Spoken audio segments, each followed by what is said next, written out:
Здравейте, дойде и края на първото онлайн видеошоу, посветено на косата, момичетата и стилиста. От името на целия екип искам да благодаря на зрителите, които следихте нашите епизоди. Надявам се те да са ви вдъхновили за нови прически.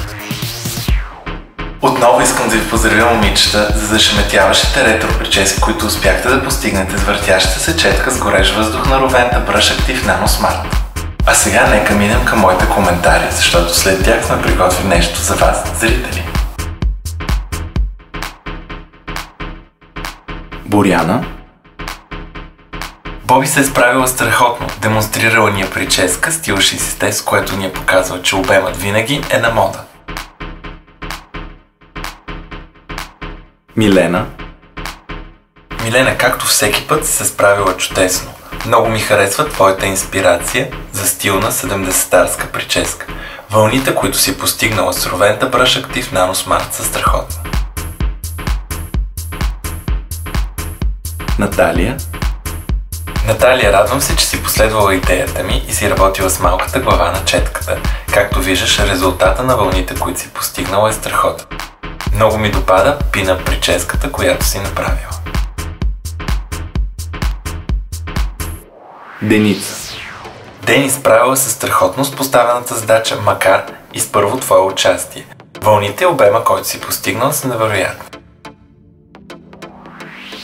И така, скъпи зрители, в последния епизод на нашето стайлинг приключение ние ще разменим ролите.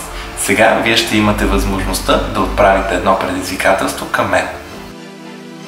Как? Като оставите коментар по това видео с идея за прическа, която да направя на закриващото събитие на Roventa. А най-вдъхновяващата идея ще получи подарък. Въртяща се четка на Roventa Brush Active Nano Smart. Сигурно се питате какво е това събитие. На 21 май в моя салон ще се проведе закриващото събитие Roventa Brush Active момичетата и стилиста. На него заедно ще изберем най-красивата прическа за 2015 и аз ще имам удоволствието да я пресъздам на живо с експерта Roventa Brush Active Nano Smart. Затова дайте по един лайк на прическата, която най-много ви е допаднало сред видеопредложенията на момичетата, участвали в нашото шоу. На 21 май ще разберете името на късметлията, чиято прическа най-много ме е вдъхновила да се развихри и да покаже своите умения. Има още изненади. 4 от вас, дами, ще имате възможността да присъствате на събитието като мои модели. Подаръкът за вас ще бъде стилна прическа. Ако съм събудил любопитството ви, посетете Facebook страницата на Roventa България, за да научите повече детайли за събитието и как да се включите в кастинга. Очаквам с нетърпение предизвикателството ви и нека стилът бъде с мен.